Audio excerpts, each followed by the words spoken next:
first time I came onto the project, I was given your guys' outline and was so excited about it. Just because the initial story of the 3 pigs who end up raising a wolf, and as it's like 3 men and a baby. Yeah. And every time you thought about it, you would just laugh. It was just, it was funny in the first place. It wasn't like, okay, how are we gonna get some humor out of this? It was obvious where it was gonna come from. Wolfpack 1, we have a problem.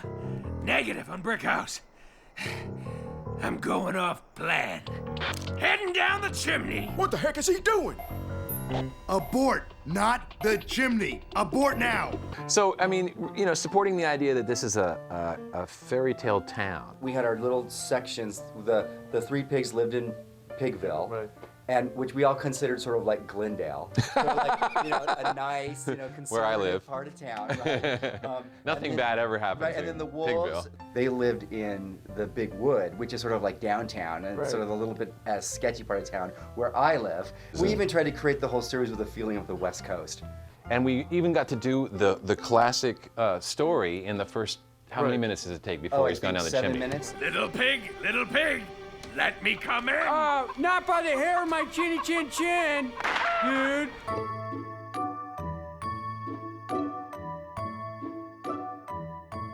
Who knows what it is? Let an expert deal with this. Step aside.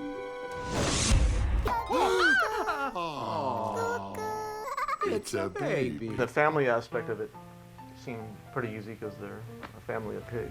Bye, Dad. Do your best Be on careful. your first day of school. Hang loose. But hang loose while getting Don't hurt A's. yourself while still having fun. So no pressure, bro.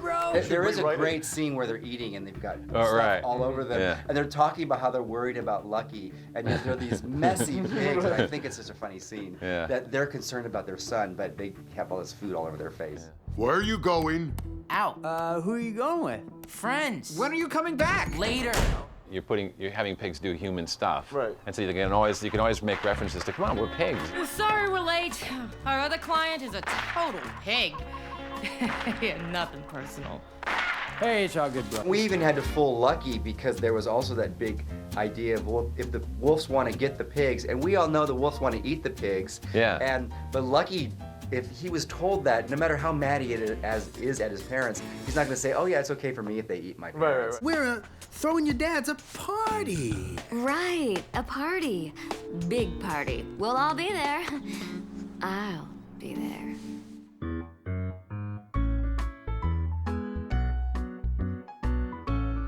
I think Brad Garrett, he really stands out as Mason, and he said, I'm going to bring you Brad Garrett, and he really brought sort of this dimension of Brad Garrett, as opposed to, he wasn't searching for a bunch of different characters. He really wanted to bring the guy that he's famous for playing. That's a relief to me, because when we're making cartoons, but when you cast actors that you like, you don't want them to come in and do funny voices. Right. You know, and some of them do. Some are like, oh my God, you know, well, I can, woo, you know, and then you're like, just stop. I want you. Who is it that wants into my very solid and secure brick house? It's Richard and Sandy. Your brothers. Richard and Sandy who? What is going on, barging in on me like this? I was alphabetizing my receipts, and now I'm gonna have to start all over. No, we're not going to Chan. What we're going to do is teach Lucky some respect.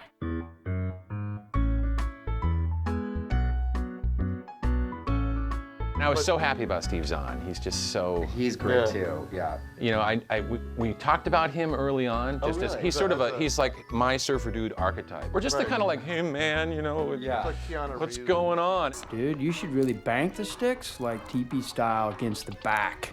And if it was me, I'd use straw. But, you know, it's your fire. Man, let's just do this. Okay, give me the ointment.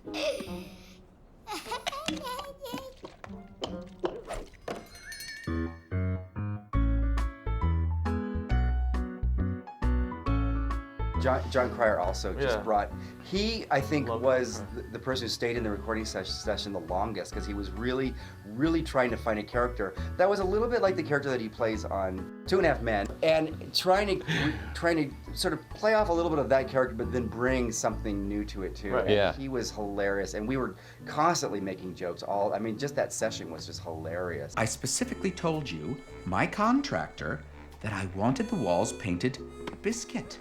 I think I know the difference between dairy products and baked goods. Construction cows? Less talking. More constructing. Lucky, you can talk to me anytime and tell me anything. I will not listen. I'll just judge you.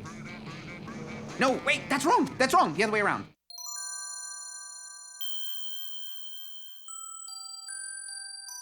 I love the idea that Lucky is this wolf who grows up thinking he's a pig, and why am I so different? Because who doesn't grow up like that? You have giant fangs, claws like knitting needles, and look like you're wearing a grizzly bear. See? That's what makes you special. I guess. And we could only do, we could only do a few models, so we could have like baby, middle, and fully grown. And so you have to tell your story quickly, which is cool anyway. I kind of like, I loved zooming through. What big, sharp teeth you have. I brushed them. Give me a break. We each have teenagers at home, and you see them come into the kitchen and, you know, make a bowl of cereal. Like, who's this huge thing that's living in my house, and why is he calling me dad? It's like there's a huge hairy beast living in our house with 4-inch fangs and claws like garden shears. He's becoming a brute. Hello, teenagers. 1 second they're, you know, on the swing in the park. Right. And the next second they're like, you know, basically can beat you up. Listening to music that you can't even imagine. Eat the pigs, eat the pigs, eat the pigs, eat the pigs.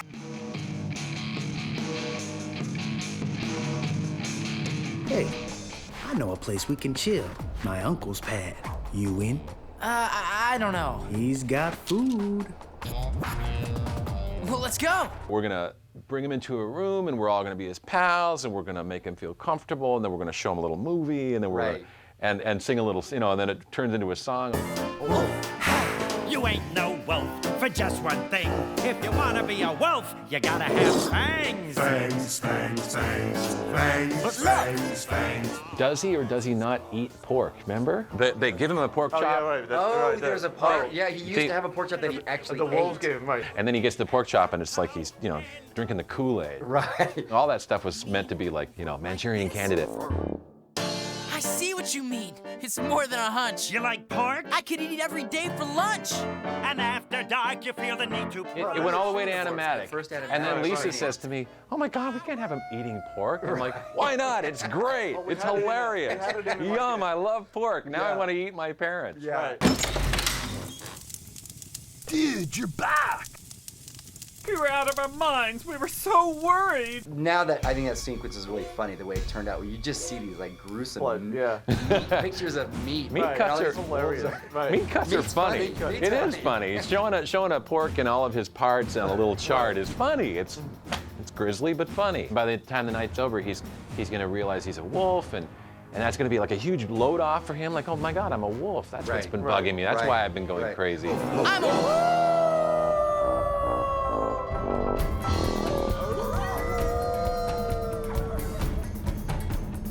Whenever someone asks, well, who are the wolves? I say, oh, it's like a bunch of guys who are in the Marines together. Yeah. And they've left, and now they're all sort of trying to like vie to be the boss. And the big boss wolf is constantly about to lose his power. Yeah. Just sit back and relax. Enjoy the show.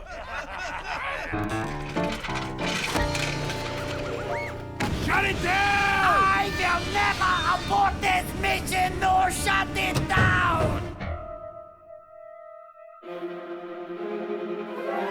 Tom Kenny, also, who does play Dr. Wolfowitz and musical comedy Wolf, came in and he is hilarious. I mean, on two such incredibly different characters too. And we really strained his voice on Dr. Wolfowitz. I say the time has come to utilize the Doomsday Device. So, Taily, this is where we end up. On a tiny desert island.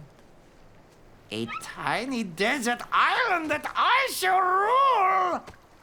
It's one of the kind of best kept secrets about animation and voiceover is that for the cost of a, you know, union, you know, minimum, you can get 4 hours of incredible talent in a way that if you were trying to do that, cast that in a movie, forget it. We were lucky enough to have producers who were willing to adhere to that idea.